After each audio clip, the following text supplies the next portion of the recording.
Cisco Catalyst switches are running a per VLAN SpanningTree Plus implementation in which the root bridge is selected in the network for each VLAN. So it technically should be the same switch, but we can change priorities per VLAN, and we can have different root bridges for different VLANs. Now, by default, the root bridge is responsible for generating bridge protocol data unit packets, which select the topology and maintain the topology in the network. And the root bridge, if I jump, let's say, to switch 1, which in my case is a root bridge, so let's just go here. The first section of show spanning tree VLAN 1 shows me information about the root bridge, and that one is about the switch we're on. Since switch 1 is the root bridge, the MAC address is the same here. Now, this is important because it is the root bridge that is sending bridge protocol data unit packets, and these are the timers used by default. So hello timer, how often we're going to be sending hellos. Max age is sort of like a OSPF dead interval. We'll talk more about that a bit later. And forward delay timer is used for listening and learning stages.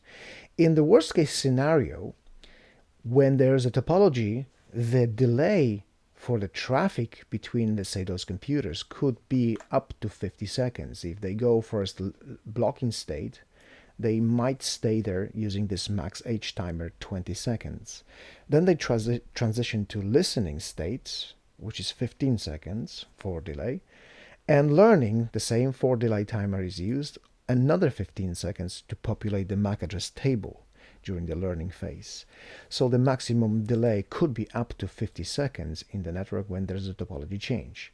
Now, this is important that we talk about those timers because there are some enhancements, and there are 3 of them which we can use to decrease that time. The first thing we're going to talk about is something called Portfast, SpanningTree Portfast. It is absolutely necessary that we enable Portfast on all so-called edge ports. Edge ports would be the ports that are connected to the devices that do not send BPDUs, which is non-switches, like PCs or routers or phones and that kind of stuff. So why is it important to have this Portfast feature enabled on those ports? Reason being, there are 2 actually reasons. The first reason is that the Portfast is going to skip listen and learning stage, and upon coming up is going to start forwarding traffic immediately. Second is that switch will not generate something called TCN, or Bridge Protocol Data Unit Topology Change Notification, which actually instructs the switch to flush the MAC address table and wait for 20 seconds before it is relearned. So what is happening basically, if let's say this port is going down, for example, PC1 finished its job at 5 o'clock and it shuts down, the port is going to go down. So let's see what happens when that port is going down. I'm going to force this on switch 3. So first of all, let's send the pin packet. See that we have actually, so this is my MAC address of a PC1. So this MAC address should be learned on which ports? E1 switch 3. Traffic goes through the root port, so E4/2 on switch 1, and goes down to the root port on switch 4, which is 50. Let's see 50. I already have it here. 50 on switch, and this is the MAC address of my computer. So this MAC address is learned on port 50. Now, if the port is going down, the port 12 here, let's see what happens. I'm going to enable debug. This is the lab, so I can do that. I'll say debug SpanningTree events. And now I'm going to go to interface E1/2, so which just connects the port of a computer. I'm going to force this down for now.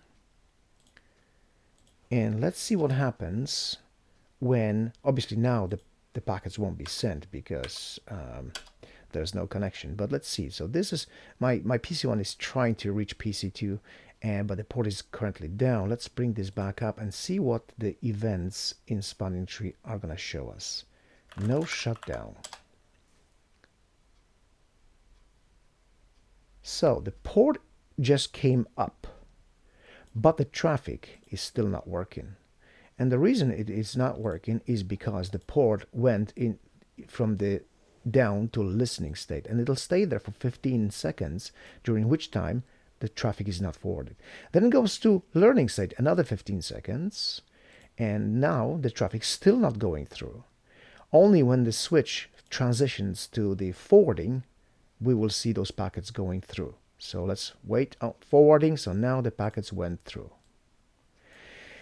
So not only is it a delay in our network unnecessary, because those ports cannot create a loop because they connect computers. So this computer is not sending BPDUs, that doesn't have a loop between switches as a switch.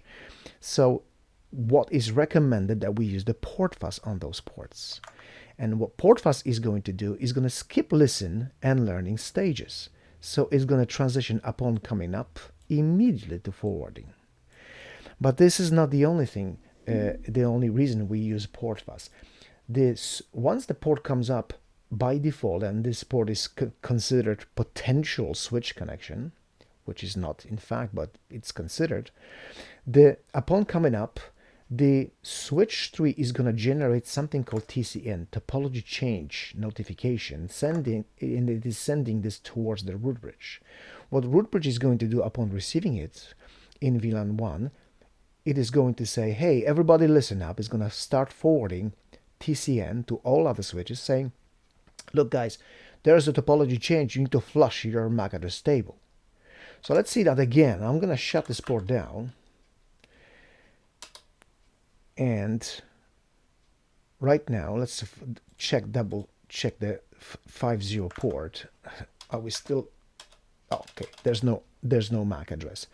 So when there's a topology change notification, that MAC address is going to be gone.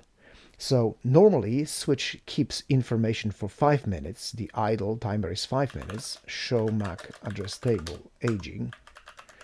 But since there was a topology change notification generated, root bridge sent information to everyone, please flush your MAC address table. So content addressable memory, all the MAC addresses are going to be gone.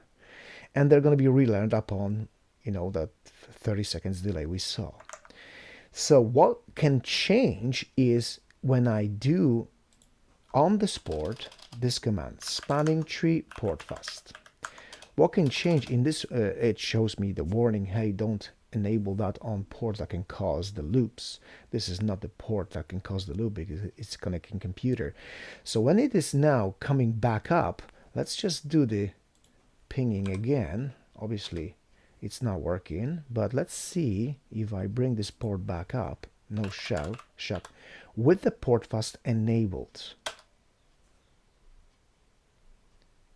So it's jumping directly from forwarding from the blocking state. Obviously, meanwhile, the packets went through. Not only was it faster, but we don't see any TCN notification.